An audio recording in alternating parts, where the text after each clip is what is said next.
This time we have a cassette deck from the NEC Authentic series. This one's an AUK5000 Dolby B.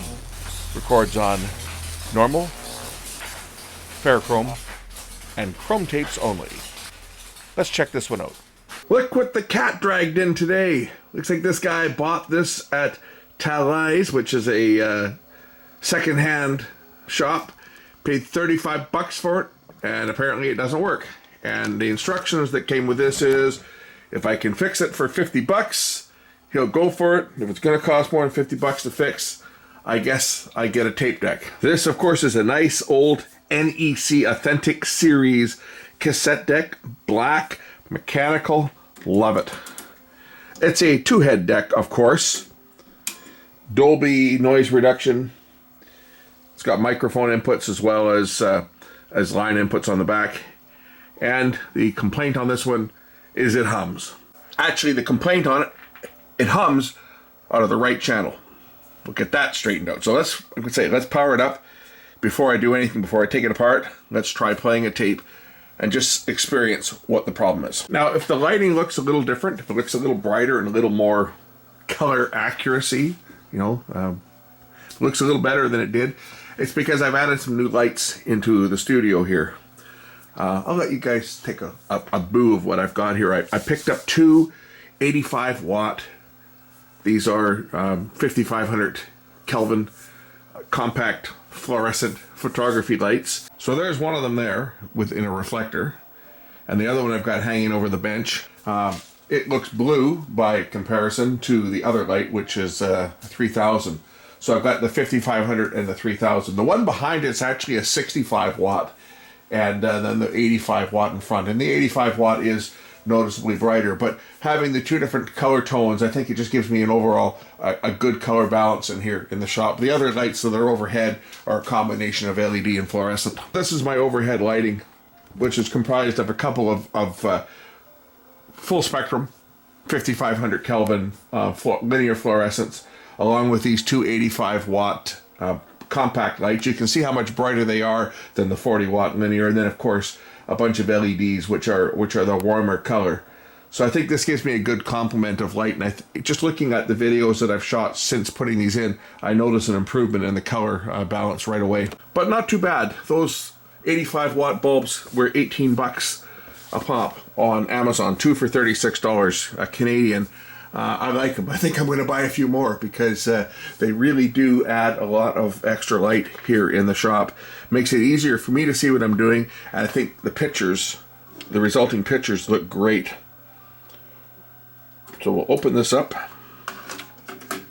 pop a tape in, and play it and see what it does. Oh, might help if I turn the power on.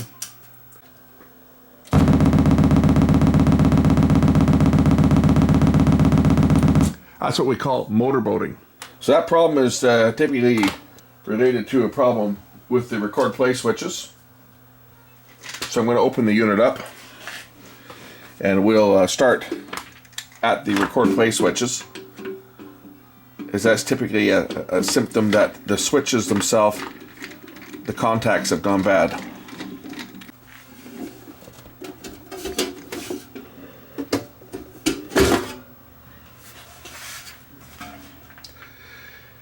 Here are the two record play switches, one for the left channel, one for the right channel. We're just going to give these a shot of cleaner and see if that'll fix this problem, and I bet it will. I bet that's all that's wrong with this unit.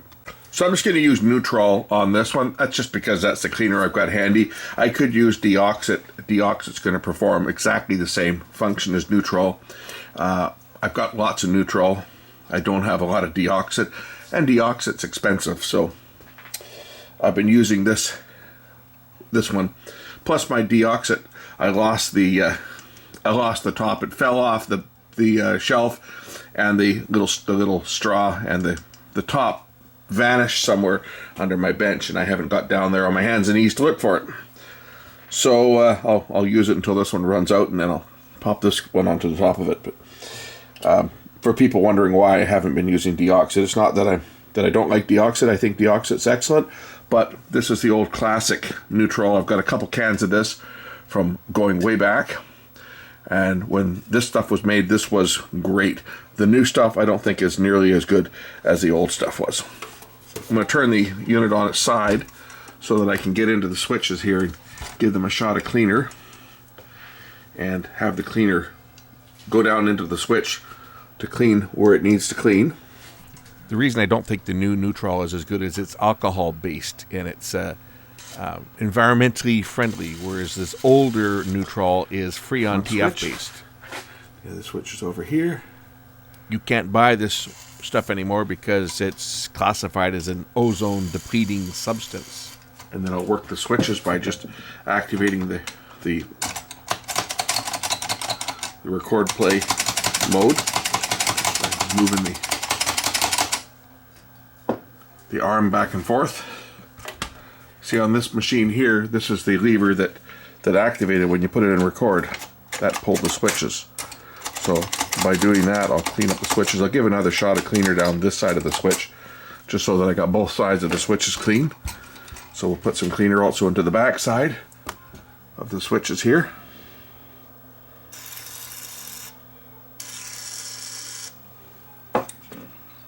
Let it run down into the switch, and then do the same.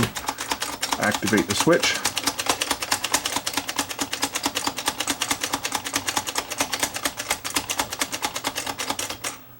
And now we'll try the unit out and see if it works. And that's all that I've done.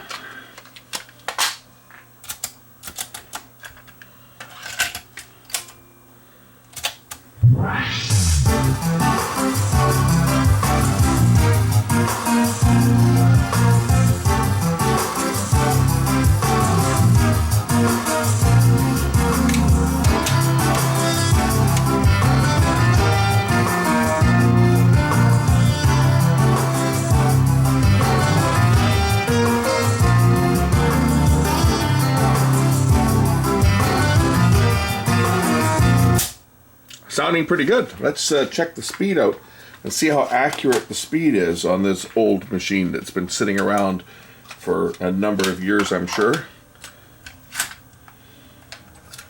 So we'll go with our 440 tape. For those that don't know, 440 is A above middle C, and we can use our guitar tuner. I got a couple different guitar tuners, so I'll show you this one and I'll show you my other one. So 440 is a little bit high, right? A little bit hot. I'll show you my other guitar tuner. I just found it. It was in a drawer and I hadn't seen it for a while, but I'll show you my other little cheap. A little bit of flutter there, but not too bad. I'll show you my other little cheap tuner. So this one is a free tuner that you get when you buy a Fender guitar or a Fender bass. That's where this came with when I bought my Fender. Actually, it might have been one of the ones I got for my kids when they were in school, but this one came, it's a guitar tuner. You can plug your guitar right in. It has a microphone on it. Turn it on. This one uses a 9-volt battery. Let's see how close this one is. Or does this not have a mic? You know what? This one, forget it. This doesn't have a mic on it. This is so cheap, it does not have a mic on it. It has just the input, so you plug your instrument into it. That's how this one works. Never used this for this. That's probably the reason why. It was sitting in a box. We'll do a teardown on this someday. See what's in it. Forget it. Sorry I mentioned it. Runs on a 9-volt battery, which is tells you something else about it, because what uses 9-volt batteries these days? Very little. Which is a good thing, because how many times do you tear the clip off a 9-volt battery when you're trying to remove it? Like you're always breaking these stupid clips trying to get them off the battery. Try to take the clip apart, and chances are you're going to rip it right off the terminal. How often does that happen? We'll tear this thing down on a future video just to see what's in it, so you guys can see what's in one of these little tuners. It says mic on it, right? But I don't see a microphone on here. Unless I'm blind, which I'm not, I don't see a mic. So maybe there was a version of this tuner that has a mic, but not this one. Anyway, this one does have a mic. This is one that I bought years and years and years ago. And this is one we'll use to calibrate the speed on this tape deck.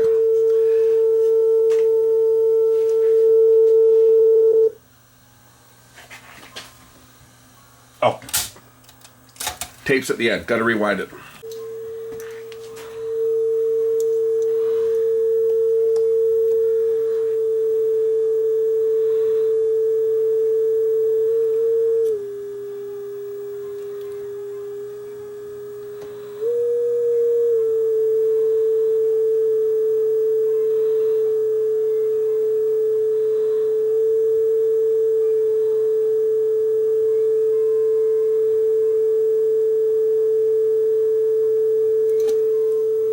Here we go.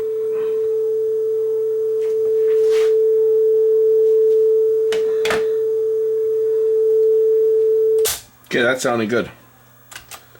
We'll do a test recording on this deck and get it out of here. So get my recording tape, and then we'll of course play it back right into the camera like we always do. So let me set this up for a recording. So I noticed when I put it in record, controls are kind of scratchy, so we'll give the controls a shot of cleaner. I'm in record pause now.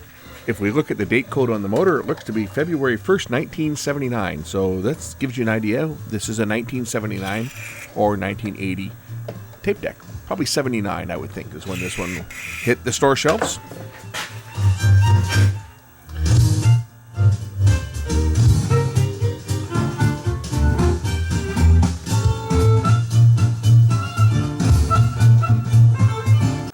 So we'll clean the head while I'm at it before I do a test recording. And I'll tell you something else. I got a call from a client that I archived their tapes about, I guess about 5 years ago. They had me archive their tapes onto both a DVD and then make an MPEG copy on a memory stick. I always recommend double backup. And I got a call from them saying that they're having problems playing the USB stick, that the files won't play on the USB stick. So I said, do you still have the discs that I made? No, we got rid of our DVD player, so we threw the discs away. Do you have the original tapes? No, we had them transferred, so we threw them all away and we got rid of the camera. I said, well, it's possible that your memory stick has failed and that you've lost all of your recordings. And the lady is freaking out. She's absolutely freaking out. So, well, you know, that's digital technology, right? It can be here today and gone tomorrow. I said, I take it you didn't back it up. No. You've heard the term "too bad, so sad," right? I really felt like saying that to her on the phone. Too bad, so sad. She's going to bring me the memory stick and see whether I can play it. Chances are, though, if the files are corrupt, she's going to be, how's the saying go? SOL? Okay, we'll set up for recording. Whoops. Pause, record, play.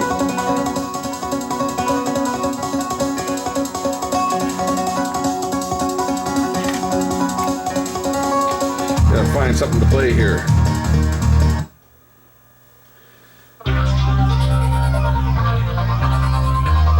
Oh, that might be kind of cool.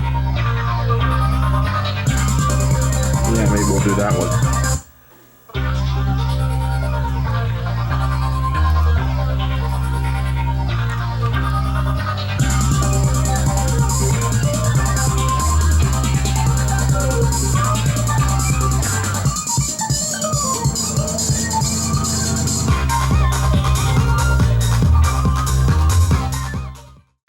All right, let's listen to this right off the tape.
That doesn't sound too bad, does it? Shall we call this one of the most underrated cassette decks? I think we shall. Thanks for watching. We'll catch you in the next one. Bye for now.